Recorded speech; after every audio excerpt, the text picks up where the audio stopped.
So today we're down here at the Synchrotron on the U of S campus. I'm joined by Director of Research Tom Ellis. And Tom, today's my day. We finally get to go down to the floor and watch science, in action. Yeah, Kevin, welcome back to the Canadian Light Source. And yes, last time we had a chance just to view the synchrotron from up here in the mezzanine level, but today we're going to visit the experimental floor. So that's where the scientists actually come to do the experiments. And as we mentioned before, there's many different beam lines at the synchrotron, and we're going to pick one in today in particular and visit with them just to see what they're up to. And last time we took a look at the map, and the map showed off the massive array of scientists from all over the world who have taken part in what we have here. Where are these guys from? Well, this is a group. There's two researchers from the University of Victoria, and they're joined by a colleague from Florida State University. That's phenomenal stuff. Well, I think I'm ready to go. Are you? Absolutely. Let's do it.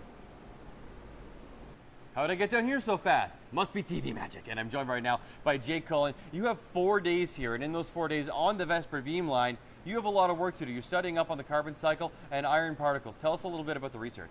Well, I'm an oceanographer, and one of the main questions that we're interested in is on long time scales how the ocean affects atmospheric carbon dioxide concentrations. And so that affects climate.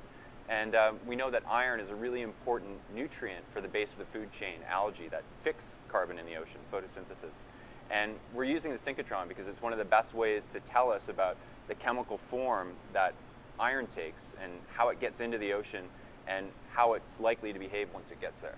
Because like you were telling me earlier, there's a lot of different kinds of iron, and some of them are more chemically balanced than others when it comes down to it.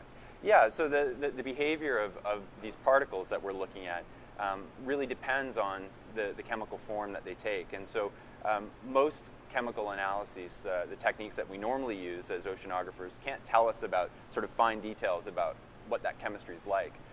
But the synchrotron is fantastic because it allows us to ask really specific questions about what things are bound to and lots of chemistry that normally we can't figure out. And where does this iron come from?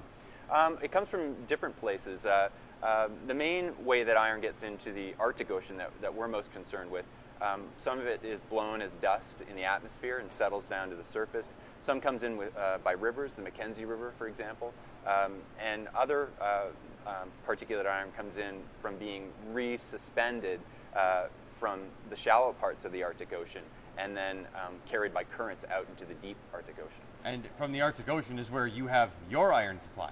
Yes, so we've collected particles using things called sediment traps, which are just kind of fancy tubes that you set out into the middle of the ocean at some depth, and they look up and they catch all the particles that fall down over time. And then we can collect them and bring them here to Saskatoon, to the synchrotron, and learn about them.